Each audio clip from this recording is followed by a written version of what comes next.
Hello everyone. Today we are going to analyze a relation of torque and armature current of a series DC motor.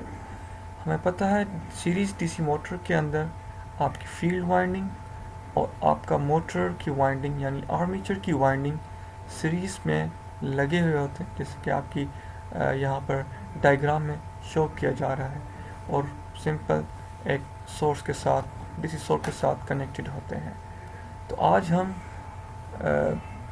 Study करेंगे torque का relation with armature current, जो कि यहाँ पर flow कर रहा है, जो कि आई ए है। अलबत्ता ये सीरीज़ में है तो करंट तो हमें पता है सीरीज़ में सेम रहता है, तो आई ए भी सेम रहेगा। टॉर्क वी एस आई ए को स्टडी करने के लिए हमें लोड को भी थोड़ा एनालाइज करना पड़ता है, क्योंकि लोड की वजह से ही आपका आई ए इंक्रीज़ होता है।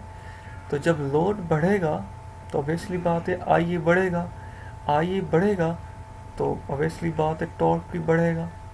It mean load directly I ए जो करंट है वो डायरेक्टली प्रोपोर्शनल है आपके आई ए, मतलब लोड के प्रोपोर्शनल है। इसका मतलब लोड और आई ए का रिलेशन लीनियर है, और इसी तरह टॉर्क जो है वो डायरेक्टली प्रोपोर्शनल है आपके आई ए के। इस मीन टॉर्क और आई ए का रिलेशन भी लीनियरली है।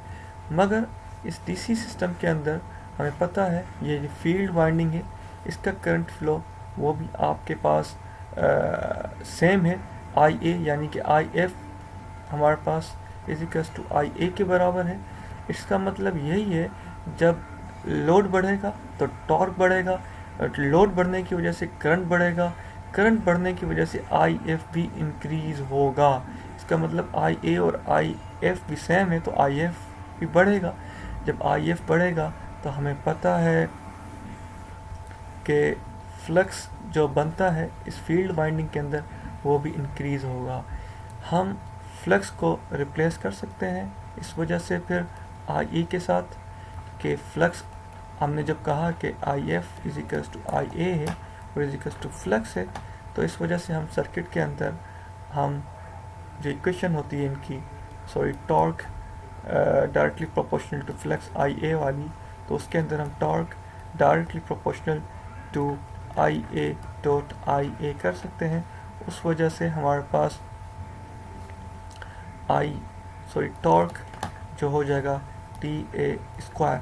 पर अलबत्ता ये बात एक माइंड में रख लेनी चाहिए कि ये जो टॉर्क है जो स्क्वायर टाइम बढ़ रहा है, करंट जो स्क्वायर टाइम बढ़ रहा है, ये हमेशा नहीं होगा, ये कांस्टेंट नहीं होगा, क्योंकि सीरीज मोटर के अंदर फ्लक्स कांस्टेंट नहीं होता। जब फ्लक्स कांस्टेंट नहीं होगा तो आई ए जो है वो आई एफ के बराबर नहीं हो सकता हमेशा के लिए। यानी ये पर्टिकुलर टाइम तक होगा, जैसे कि इनिशियल टाइम में होगा जब वो अपना मैक्सिमम टॉर्क पे होगा, तब ये I A is equals to I F और इज इक्वल्स टू फ्लक्स के बराबर होगा। अदरवाइज जब सेचुरेशन कंडीशन में आ जाएगा सिस्टम, यानी सेचुरेशन कंडीशन में जब मोटर आ जाएगा तो ये अपना कॉमन मतलब कि नॉर्मल पोजीशन में आ जाएगा और आई एफ और आई ए में तब्दीली आ जाएगी। ये एक दूसरे के बराबर नहीं होंगे और फ्लक्स भी इसके बराबर नहीं हो पाएगा। तो इसके ग्राफ को स्टडी करते हैं, जो हमने अभी रिलेशन को पढ़ा है और अंडरस्टैंड किया है। देखें कि हमारे पास यहाँ पर टॉर्क है, यहाँ पर आई ए है। हमने कहा पहले जो टॉर्क बढ़ेगा वो जो डायरेक्टली प्रोपोर्शनल होगा आई ए स्क्वायर के प्रोपोर्शनल होगा। आप देखें पहले एकदम से बढ़ेगा आई ए स्क्वायर टाइम्स, यानी आपके पास टॉर्क जो होगा वो डायरेक्टली प्रोपोर्शनल होगा आई ए स्क्वायर टाइम तक। पर ये हमेशा नहीं होगा, क्योंकि फ्लक्स कांस्टेंट नहीं होता सीरीज़ के अंदर। एक वक्त आएगा कि मोटर सेचुरेशन पोजीशन में चला जाएगा और आई आपके पास डायरेक्टली प्रोपोर्शनल हो जाएगा ए के बराबर। होपफुली आपको ये अंडरस्टैंड आ गया होगा कि सीरीज़ के अंदर टॉर्क का रिलेशन विद आई ए कैसे होता है और क्यों हमारा करंट यानी आर्मेचर करंट शुरू में स्क्वायर टर्म्स ज़्यादा होता है as compare to DC shunt motor के, और बाद में सेचुरेशन पोजीशन में क्यों आ जाता है। Thanks for watching